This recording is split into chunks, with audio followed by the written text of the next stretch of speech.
Three, two, one, action. All right. Welcome, everybody, to Sam and Paul Predicts. Another one. Victoria's Strongest Man and Woman 2024. You excited, Sam? I am. I'm actually pumped. I've been training my off season, and I'll tell you what, this is going to be a bit toughy to get back into competition. Not After not coming after back this ASM. year? Sorry, Not come back to Victoria's this year? no. I need some time off. ASM highlighted just how weak I am compared to the rest of the country, so I need some time to build back some quads. So that's what we'll be doing. Vic Log Dead Stones probably my comeback comp, and then we'll do a state qualifier for 2026. Nice one. Yeah. You're competing though. Yeah, You in the feeling ready? 90s on the Sunday. I feel as ready as I'll ever be. It's been a bit of a rough one, as usually is, but, you get there. What's the weight sitting at? We got much to cut? It was 93.2 this morning, I think, so pretty easy. Easy. Yeah. Easy. Been smashing the water and yeah, just a little bit Yeah. less food. It's just annoying because Liz is cutting as well, but she's competing the day before me, so she gets to eat on the Friday and I don't. Mm. So kind of luckily enough, we're going up to Melbourne separately, so I don't have to sit in the car with her while she pigs out. So that'll be nice. Yeah, that's fair enough. Yeah. It's all good until you reach that crossroads and you know you're Vin Diesel going one way, she's Paul Walker going the other. That's it. It's been a long day. Yeah, I wasn't going to sing it, but you did Ah, that yeah, fucking perfectly. That was awesome. it has been a long Beautiful. day, so I can sing Yeah. it. All Do you want right. to talk about the events first before we duck into the Yeah. people? Yeah. Yeah, we'll get stuck into the events. So, it's a 5 event show, 1 day show with multiple weight classes spread across 2 days. We've got a yoke, we've got an overhead, we've got a deadlift, we've got a barry, and we've got a farmers with a hold at the end. So, do you want to go into a bit more detail about what we're actually doing with the yoke, maybe? Yeah, so it's just a 10 up, 10 back, sort of your standard 10 meter, 10 meter run. It's heavy. It's very heavy. So all the yokes this year at all the state qualifiers, I haven't really been paying attention to the other weight classes, but for mine, it's been 340 kilos. It's been the yoke. It's 340, okay. and everyone's got it. Like I don't think I've seen anyone fail it yet. So it'll be interesting to see how this pans out because even for the women, like it's fairly heavy. Depends. Like some of the weight classes, they've got a really big sort of spread of strength, I guess. But for the guys, I think everyone will hit it. It's just a heavy weight, and I think it just shows that the standards just going up and up and up. Really. Yeah, yeah. Well, that's what you want. That's what you want to see at the state qualifiers. I mean, of the state qualifiers, particularly in the men's categories, we do see a really, really high standard. We've got multiple ASM representatives in every single class. So it is a super high standard. So we get the best out of the athletes at VIX. Yeah. Um, I think Second event. it's even Sorry, shows no. the whole event's pretty heavy, but I think it shows in the there's a lot of newcomers to the VIC strongest as well. So if you go back and look through the results, like out of the women, there's only two that did VIX last year, for example. Yes. And even the guys, like I'll just check my spreadsheet here, but it's probably I'd say 30% that did it last year, and the rest of them are all sort of newcomers to the VIX. So it's good. We're attracting new Yeah. people to the sport. It's great. There's at least a few in each weight class that haven't done it before. So it's going to be really fun. It's going to be really interesting. And what I've noticed on the subject of new people is a bunch of weightlifters descending on our sport. And Some snatch and CrossFitters. clean and jerk specialists sneaking their way into some strongman. So that'll be really interesting, especially on the second event, which is the barbell overhead. So it's a barbell anyhow, is my understanding. So people are getting real creative with it. I think they're scrolling through my old videos to get ideas on how to and how not to clean a barbell. But we're going with any technique. Steinborns are allowed. You're allowed to press it from behind the neck. You're allowed to Zercher clean it. You're allowed to belt clean. Or belt cleans off No the belt. off the So no belt. it's anyhow except belt cleans and nothing off the head, and that's it. That's your Well, rules. So if someone can do an Arthur lift, I'll be very impressed. what's an alpha lift? That's the hack deadlift behind the back, and then you Oh, ramp it up I behind really the need back. You have that. to look that one up on YouTube. That's not one Yeah. I've ever attempted. No, someone did it recently. So someone like World's Strongest Man level did it, like a 160 Uh, or something like that. Igor Klimenov, I reckon. That's yeah, I reckon. Yeah. Yeah, yeah, Klim Team, Igor Klim Team on Instagram. For those who are wondering, a a doping banned weightlifter that just decided to get ridiculously strong in all kinds of different lifts. So anyway, that barbell overhead, that's going to be really, really interesting because it's a barbell. So it does lend itself to some really, really big numbers. And those proficient in those weightlifting movements are definitely going to get a lot out of it. And we could see some really big numbers, especially if we have the weightlifters in the field. It depends on who's going to be forced to lift what, though, because I think a lot of the classes might find that there's a big log jam around one set number. And then above that, you only need 5 kilos to win the event, so there's no point going 160, 170 if you're a Prince or one of these other guys, Sione, that can clean and jerk a whole heap of weight. So be interesting to see where they top out at, especially some of the big boys that don't necessarily have the technical efficiency, but they do have the muscle mass and that power belly to get the barbell up to the shoulders. So well, yeah, looking next through up, that list, there's not that many really strong overhead presses. Like no Cocos, no. I mean, Josh is great at pretty much everything. Australia's yeah, strongest man, 2022 or 23, or was it? Whichever year you 23. want to call it. Yep. Yeah. I mean, and Jono's good overhead, especially with his like technical movements, but they're not Coco, Thomas, Ren, who else? There's someone else, BJ sort of level. Like Yeah, just not quite there. Even though they are ridiculously strong, like they're just not quite at that level. So anyway, it'd be interesting to yeah. see what Well, they do with the that's where the barbell. technical efficiency comes in, Yeah, yeah. unless you are just a huge shoulder brute like Coco or Thomas. Um, so next event, the Barry. What's going on with the Barry, please? Grab the barrier, run around with it. Say, I think it's a 10-meter course. Do laps for 60 seconds, I believe it is. Hopefully no longer than that because that's a rough You are event. right at 60 seconds. Yeah. Good. Yeah, and for anyone who doesn't know what a barrier carry is, go look at Mason's website and have a look. But it's a big dude doing this, big tube of metal, and they put weights in it and run around with it. So again, it's actually not that heavy compared to some of the other carries. So being that it's a Barry rather than a sandbag, I think they've gone a little bit lighter.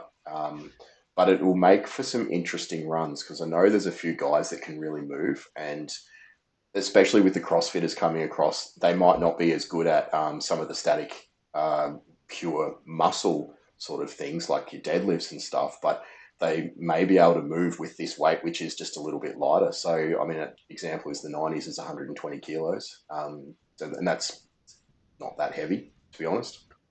So, No, so no, I don't think it's right around the right weight for that group of 90s to get a few good distances. A few will struggle and a few will excel, and be interesting to see with that sort of event how deep you need to dig, especially in a deeper field like the 90s, like the 105s and the heavyweights. How deep you need to dig to actually get those points on the board. And how far you're willing to go for that extra 1 point, that extra 2 points, and a bit of strategy might come into it. You might say, right, well, if I go 10 meters, I get 1 more point, and if I go the next point's 45 meters away, you might just drop it early and just save yourself that little bit of extra gas and length for the sake of 1 point.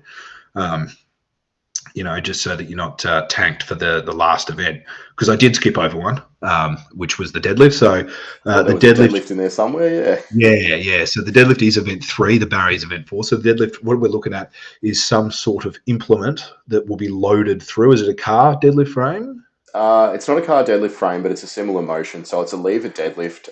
It's a custom built hopper, I guess you'd call it, and they're going to tip kegs in the Oh, yeah. top. So 20 Yeah. kilo jumps for the men, 10 for the women, and just start at a weight. And I think it's 4 jumps and then rep out.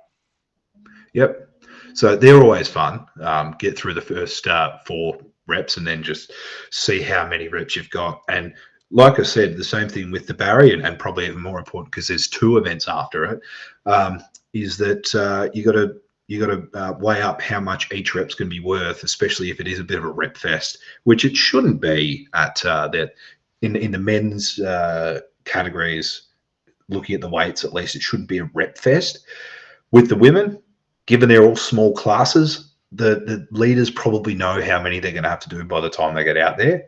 So it's probably going to be a massive advantage in those smaller weight classes to go out last, but probably even more of an advantage for those 105s and heavies coming out last in that class, knowing that exactly what they've got to do rather than having to come out early and just blast it out. Someone like a Harley Hughes is probably going to have to work really, really hard on that overhead to make sure he can put himself in a good position for the deadlift, because we all know how deep he can pull on a deadlift. Yeah. But we don't need, he shouldn't have to go there if he gets a good spot on the overheads. But if he tanks the overheads, he's one that's going to go until near aneurysm, and then possibly ruin himself for something like the Barry or the Farmers. So it'd be interesting to see that. And then something we haven't seen for a little while, the Farmers. Interesting style. Uh, yeah, I don't think I've seen that style before. I mean, there's been farmers in frame carries and stuff in most comps. There's some kind of side grit carry usually, but this one, yeah, it's a stare down at the end, which will be fun. So it's head to head, two people coming towards each other, 15 meters, then stop and stare at Yeah, each other. So the docking. time they're going to have distance score if you don't make it the whole way, the whole 15. So no drops essentially. You'll get a distance score, and then once you get to that end point, your ref's going to shout clear, and you will get a timer started on you. And it's Yeah. just who can grind that out right at the end of the competition, at the end of the long day, and hold on. So that. I'm really looking forward to that one. I That's can't going to be wait. really exciting, especially in those larger weight classes, where with the smaller weight classes, in this, like, in the sense of amount of people competing, we probably already know who's going to win by the end of the day. But in those larger weight classes, if you drop early, you could slip 4, 5, 6, 7 positions down and lose all your points. So watching some of the big boys, convene in the middle, going tip to tip, and then seeing how long they can hold onto those handles for, it's going to be really interesting. So let's break down a few of the weight classes. Um, with a lot of them, we'll just preface this: there's not a whole heap to talk about because there's not a whole heap of competitors, and a couple of you nipsies are on private, so I can't see what you're all about. So if I don't speak ad nauseum about you, it's just because I haven't seen you compete a whole lot before, or I can't stalk you on the gram. So we'll get stuck into these weight class predictions. And by the way, guys, there will be a punishment for whoever loses the predictions, um, or a reward for whoever Punishment? wins Come if on, you guys man. It's not a were punishment. generous. It's a friendly But we'll let wager you between guys mates. Come decide. on. We'll let you guys decide what it's going to be. So in the comments, let us know what the punishment should be for whoever loses these predictions, and we'll do it at some point. We'll film it, put it on the Australia's Strongest channel. I haven't asked Mason if I can do that, but he's got me doing a world record butt lift on there, so I'm sure we can figure out a way to get some sort of punishment video up there. Can we have another crack Anyway, at that, Sam, next time? I reckon I could take you on with that one. was that a pun? Have another Yes. crack? Yeah. Yes. I want to make myself sound smart. We can have a crack at it. Yeah, there we go. Good. All right. So the under 64s, there is only 3 women competing. So total of 15 points on offer. 2 of the girls, Jess Bassett and Dana Ashley, I haven't seen compete before a whole heap. Whereas we did see Beck Grimwood competing at VIX last year, coming 5th in a much, obviously, larger class. She's my pick for the win in that one. What do you reckon, Paul? Yeah, I think you're probably right there. Dana's been making quite a bit of progress with her weightlifting. I've been sort of keeping an eye on that, and yeah, she's getting the overheads up there, her yokes coming along and stuff. But I think Beck, being the experienced competitor, and having been on that national stage before, I think she's still just got it there. Yeah, yeah, I think so. I think we'll see her really wanting to get that spot at ASW Yeah. for the under 64s. Moving on to the 73s. So there's a couple of women that I think could go for the title here.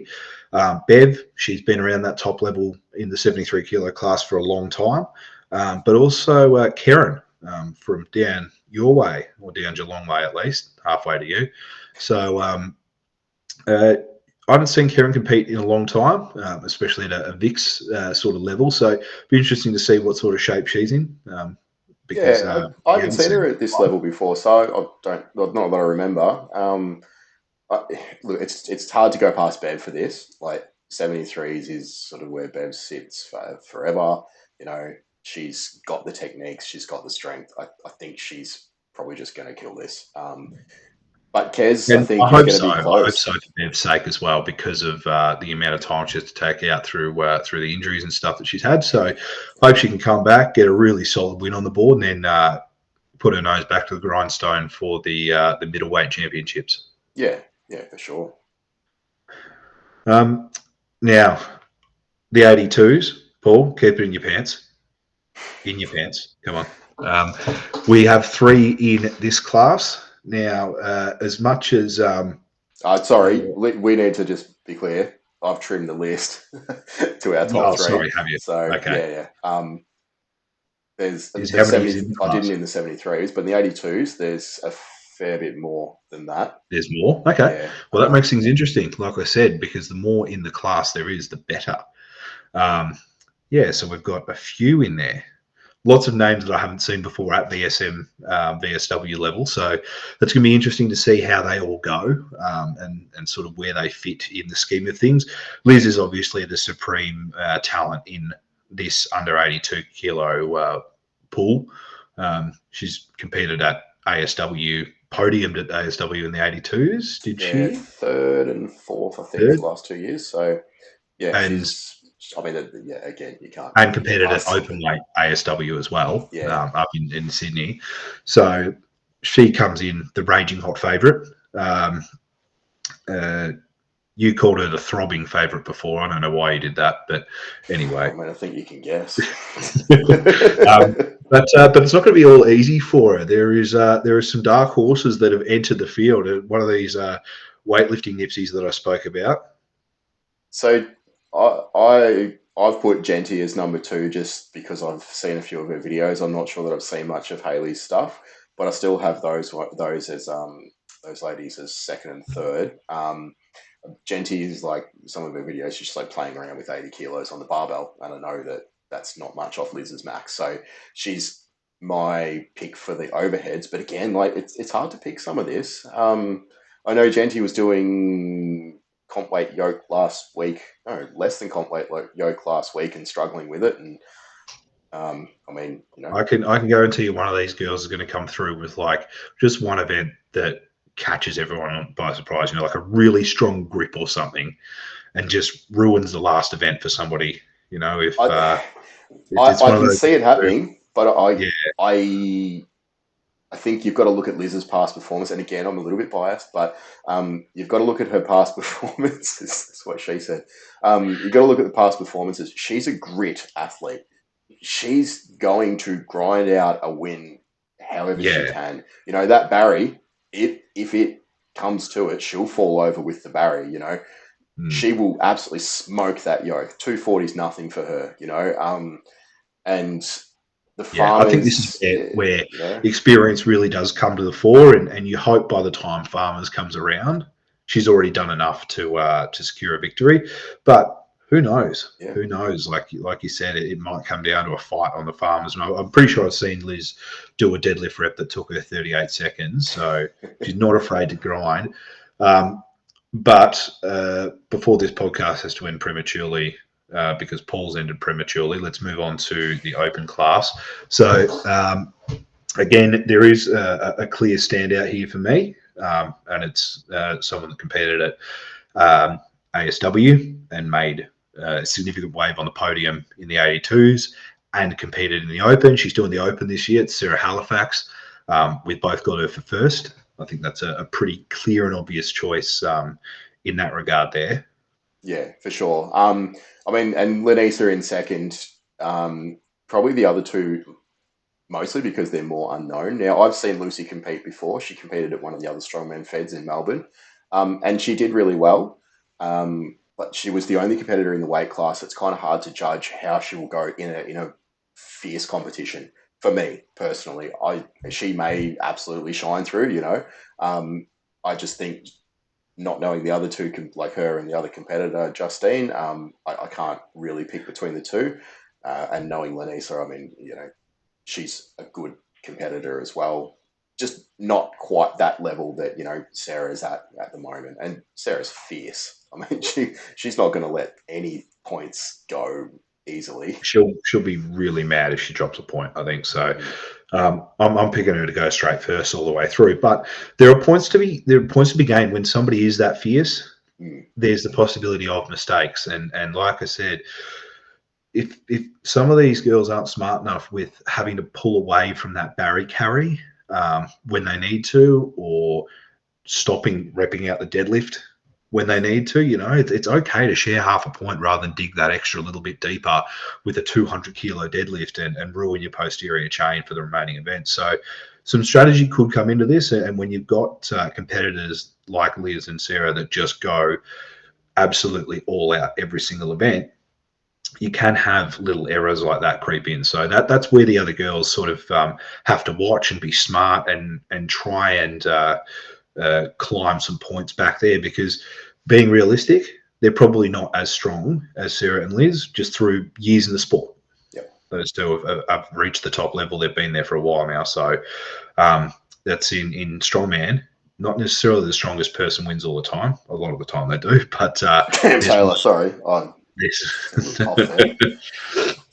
that was a bad cough too. Yeah, So oh, you terrible. sounded The quite ill. worst. The worst. On the subject, let's move over to the fellas. All right. Now Uh, I've unhidden the guys for you, so we don't get confused about how many there are versus how many we picked for the podium. So let's yeah, let's yeah. go back to our We'll numbers. pick four podiums here because there is larger classes here, Yep. and we've got a lot more people that have done VIX or national comps before. So we've got eyes over a lot more of these. So the 80 kilo class, there's 5 guys. This is where we start to differ a little bit, you and I, Paul. Yeah. Now that said, I mean you've shown me videos of Prince, and he does look like an absolute weapon. Looks every bit the part of a strong man and a high level CrossFitter. And the video you sent me was him just thrustering from a full arse to grass squat, 137 kilos above his Yeah, head. it was a That's cluster, insane. in fact. So he's done it from a clean.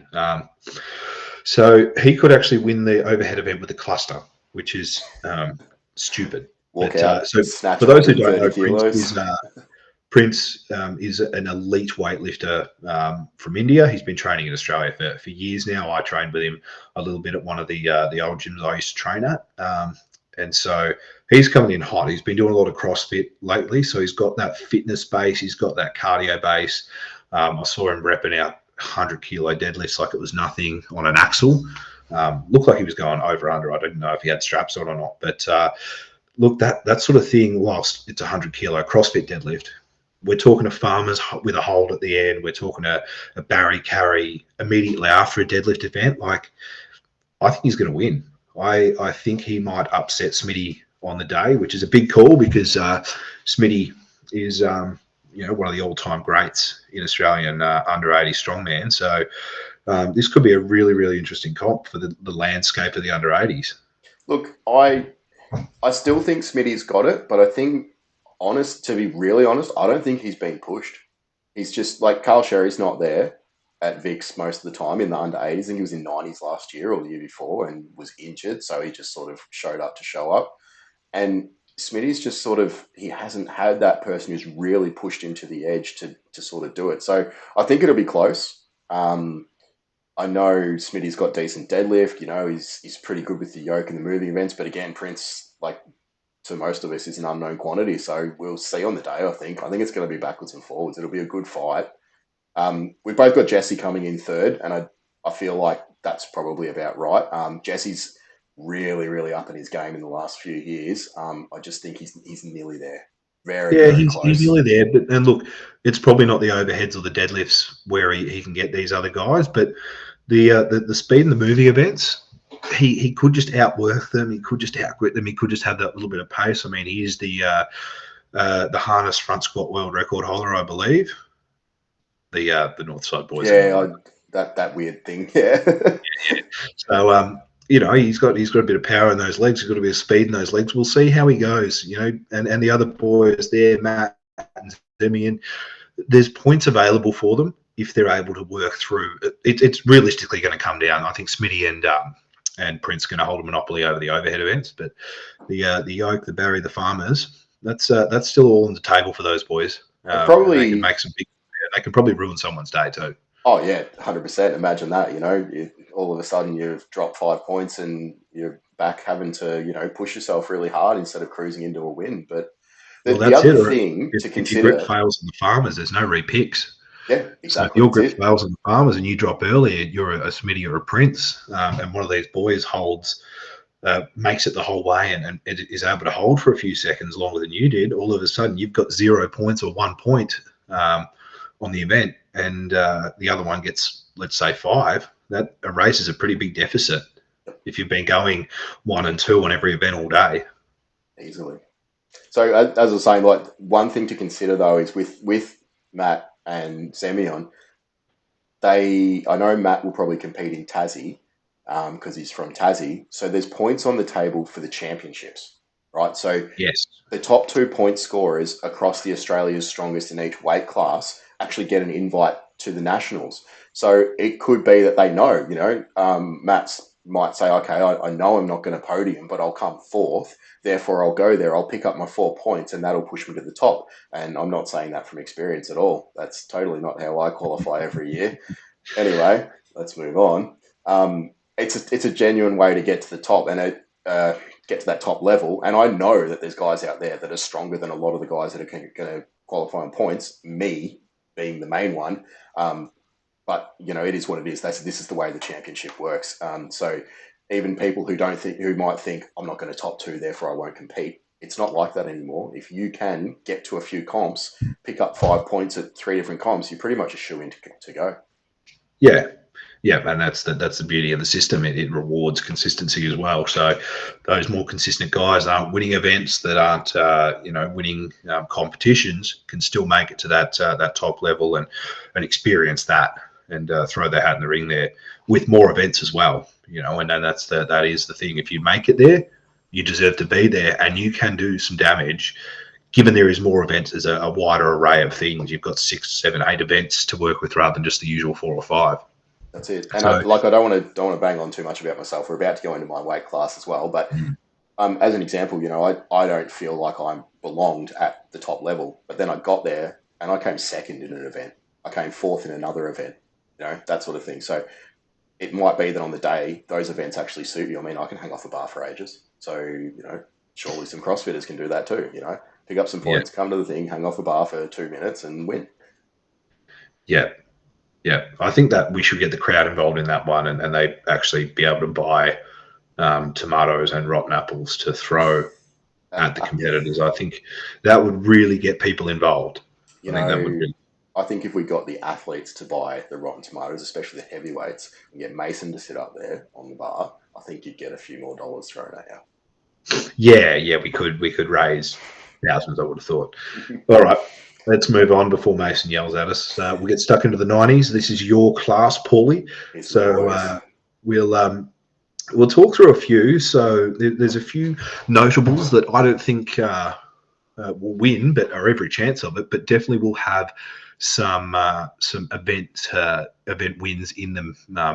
We've got Akashdeep Singh, who is a very good deadlifter. I've seen 1 or 2 videos pop up, and he's done a 320 at under 90. Is that right?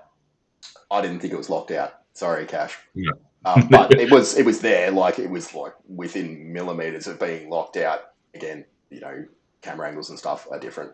Yeah, But and it's he's different definitely on locked his a 310. deadlift as well. So Yeah, I think the 320 no, it was just a normal bar, but he's done like a 310 axle.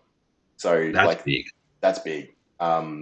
He did a 315 in SA at the end of a rising bar as well. So like Okay. he's got that deadlift strength. That was a from height, 18 inch Yeah. or 14 inch or something But like that. look, But this still, is, like, if he has troubles locking out, this is probably a good deadlift for him, yeah, because that lever does sort of bias the bottom half as it being a bit harder, and then the top half you can really ramp it up the thighs. On the overheads, we've got another weightlifter coming into our midst. This is the third elite weightlifter we've got. This is Sione Tatu. Now, you know a bit more about him than I, because you've been stalking all of the under 90s, I'm led to believe. I'm an innocent angel, Sam. What are you talking about? Of course I have. some people like to be quiet on Instagram. I don't. I like to go look at what I'm up against, so I know where things are coming up. So anyway, Sione's like, yeah, I mean, I'm maxing out at 115, 120 if I'm really really lucky on the day, and he's just like playing with that weight, just throwing it around. I think he's hit 150 in the last week. Um, but that said, he's still training, so maybe he'll tire out. Who knows? But Yeah, wish he's me. insane. Yeah. Yeah, Don't know about some of the other weightlifters movements. have a So work rate. Weightlifters have a work rate that strong men don't know about. yes. But yeah, some of the other movements will be interesting. I've picked him for a podium. I think he's going to get there. He's going to take the points on the overheads, and I think it'll be close between him and Taz on that. Only because Aiden had a bit of issues with his shoulder last year or this year at ASM. So I said, yeah. I'd just be a little hesitant to say that he's going to be 100% for that by now, given the state he was in there. So, but we'll The see. one thing that does go against him, though, is unfortunately, with the way the scoring works, if he can do 150, great. He's probably only going to need 125. So Oh, I his think his Taz greatest will be a little strength, more than that.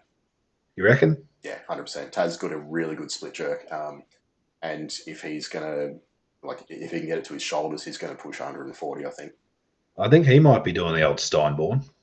and then he'd be even better because the I've seen Steiner him boys doing some let behind the go. neck working. I don't know if that's in prep for Tassie strongest or if he's been Steinborning it, but it would be very Taz to Steinborn squat. Oh, The 100%. Yeah, the way, lucky yeah. man, Um, circus freak. well, that leads us into our top three predictions for this category. I mean, I'm looking at Aiden, the mustachioed man. I think he can do if he can do what he does on every event, he can probably get straight seconds, thirds on just about everything. And you might sprinkle in a win on one of these events, and I think that'll be enough. I think you'll see a bit of waving going on with with the other guys, particularly the newer guys. Taz have gotten second. If he puts a whole comp together, he will win. But I back Aiden to be a little bit more consistent across all five events. And that's no slight on Taz. It's just Aiden's been doing it for way longer. This is probably Taz's second year, really pushing the scene. He did ASM last year, didn't he? Yeah, yeah. Yeah, What are we? Eighth. eighth. Yeah, Taz was, and Aiden was 10th. But again, like he injured himself in the second or third last event, so he was out for a few of those events and zeroed them. So yeah. yeah. And to round out my picks, I've got you, little Paulie, in third. I don't know what you were More faith smoking in when you you than did you've got. that. Yeah, look, I know I've got a couple of strong events, and I know that the deadlift and the farmers are going to be my good events. Like I said, I'm looking forward to that farmers. I want to just absolutely hold on to that thing for dear life, and I want to go up against Taz to be honest on that event. Me and Taz have got a little thing going. Every time we compete, I beat him by seconds on the group events. So I want to go face to face with him on this just to do it. So, Tip to but tip with yeah, Taz. tip to tip with Taz. Yeah. All right. Who have you picked for your top three? I've got Taz as number one, but I may revise that. Taz has already qualified, so the stakes are a little bit lower for him because he won in SA. Depends on where he's thinking. Like if he says, "I want to be Victoria's strongest man," then I think he'll take that. Um, and he has been taking things a lot more seriously this year. Things are just clicking for him, and he's just consistently winning. Getting those points and having fun with it as well, which is great. I've got Akash as number two. Just after seeing him in SA, he's a strong overhead presser. He got 120. Oh no, I can't remember now, but it was a decent amount overhead. Enough to take top three here. He's an amazing deadlifter. He can move, which is something I wasn't expecting when I took him on over in SA. And he did really well there. His sandbag was good. His farmers or frame carry was good. I think he's got the consistency across there to just beat a few of the other guys. And then Sione in third just because he's a crazy athlete. I discounted Aiden, and I don't know, man. I'm not sure, and it's not that I'm not sure about Aiden. I just don't know enough about him and how he's performing at the moment. Like I said, I think his shoulder may give him trouble, but who knows? He may be better on the day. We'll find out. Let's move on. We've been on for a while, so we'll breeze through the next two classes. We've got the 105s up next. This is a massive class. How many have we got? 14 by my count in the Yeah, class. That's jeez. a huge class, and lots of new guys and lots of experience. So we're seeing who have we got? Ben Aykroyd, Harley Hughes, Cam Taylor, and Jaden Lang, Tom Winter, all who competed at ASW. ASM, sorry. Any other guys compete at ASM? Don't think Harley. You know Did that you list? say Harley? Don't I forget did. Harley. Yep. Yeah. Yep. So and then some experience coming back into the fold. A couple little bald men, Oscar and Scott, making their way back to VSM.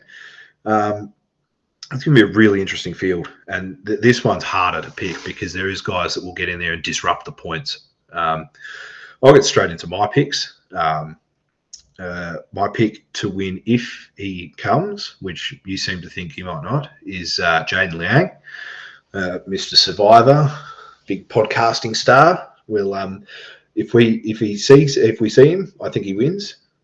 Second place, the worst thing to happen to strongman, and in third, with these events, Ben Aykroyd, I think will put his hand up and get himself a podium.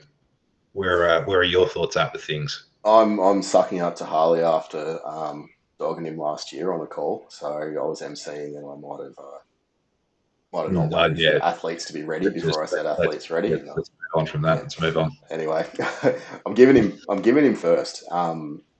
And I don't think Jaden will show up. Sorry, Okay. Jaden. I mean, he's done that before. Just hasn't showed up to a comp. Show up. you know, sign up for a comp. Don't just not show up. It's pretty much all I have to say. Be on time. Don't be like ASM and miss the walkout. Like, be there for the comp. Don't walk off if you don't get a podium. I mean, I might seem harsh. I don't really know the guy, so sorry, Jaden. But don't walk off if you don't get a podium. Stick around. Take photos, have a beer, whatever. Have a water, but don't disappear.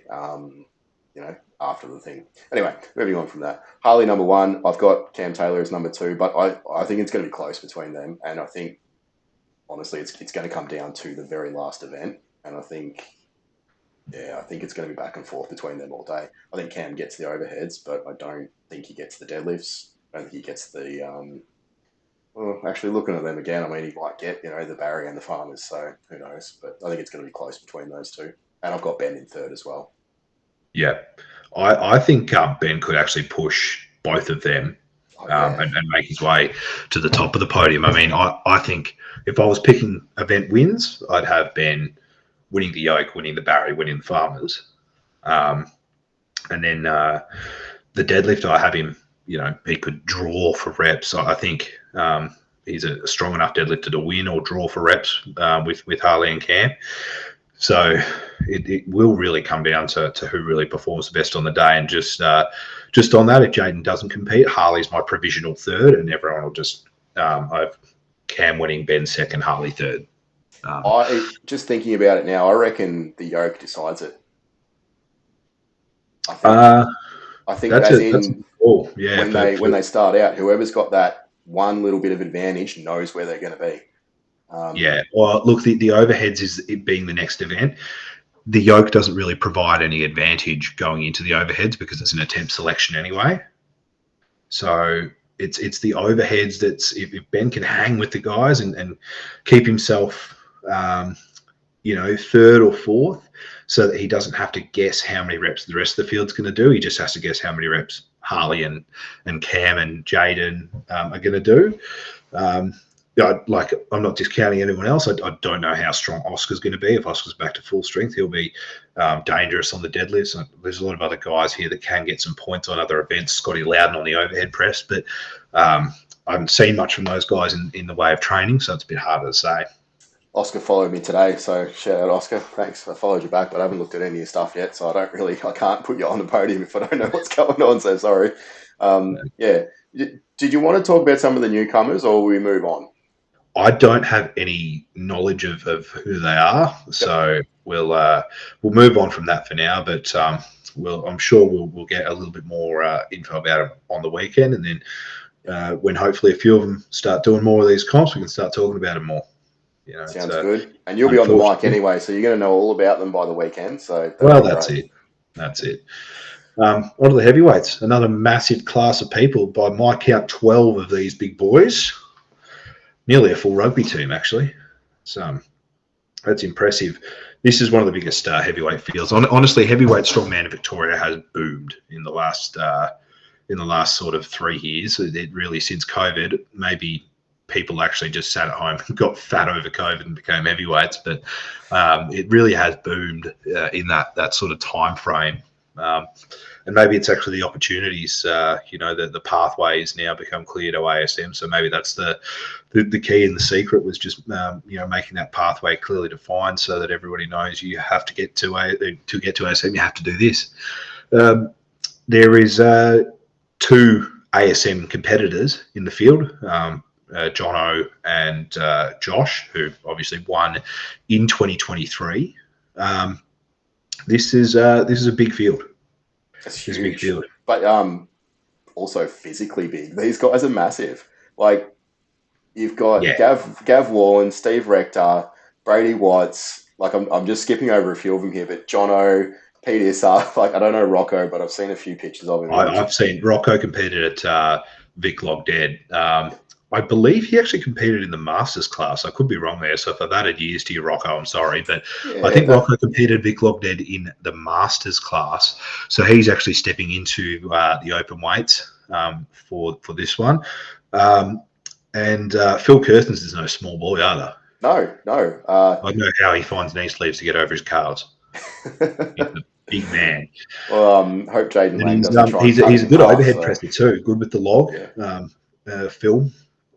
So that'll be interesting. I think I'd like to see Josh and Brady going head to head on the deadlifts. I know it's not a head to head event, but that would be a really exciting time because Brady's an animal on the deads. Well, based on overheads being before it, I think Josh is going to win the deadlift. I think that's a good call. I think it's a good call because Josh can know exactly how many he needs to do. But Mm. that being said, in a 12-man field, how much importance do you place on that 12th point over that 11th point? If he gets Brady's capable of pulling 10 reps beyond that last weight. So let's say it's 14, I think, total reps.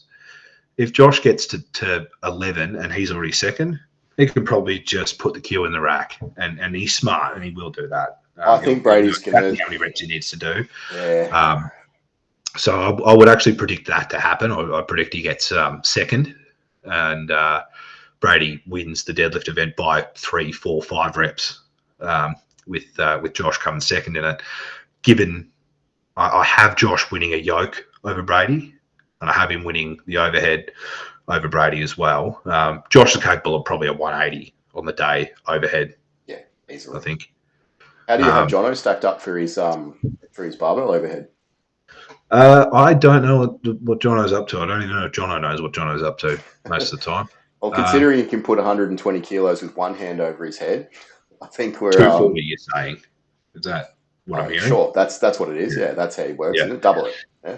No, look, I think Jono is more than capable of a 160, 170. I don't know how well he's trained for this event, as in this competition in total. I hear the moanings of his coach now. Whether that's just Josh having really high standards or his training has slipped a bit, I'm not sure. So we'll have to see on the day how he performs, how he comes out, and what he can do. Um, uh, the field's so strong that if you do slip up a little bit in your training and your nutrition and that sort of thing, you can lose places.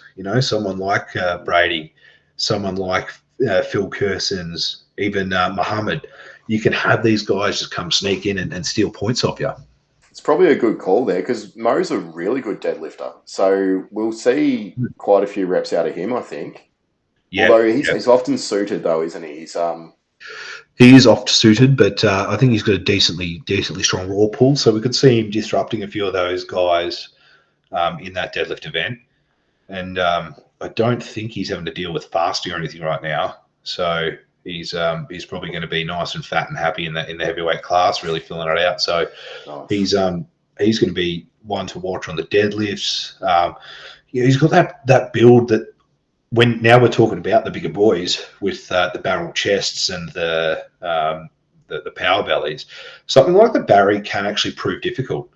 When you've got so much mass out in front of you, getting your arms around it can be a little bit more of an issue. And then when you're walking, it's pushing into you. You're struggling to breathe. So sometimes the skinnier, longer limbed athletes can actually do a number on this sort of event.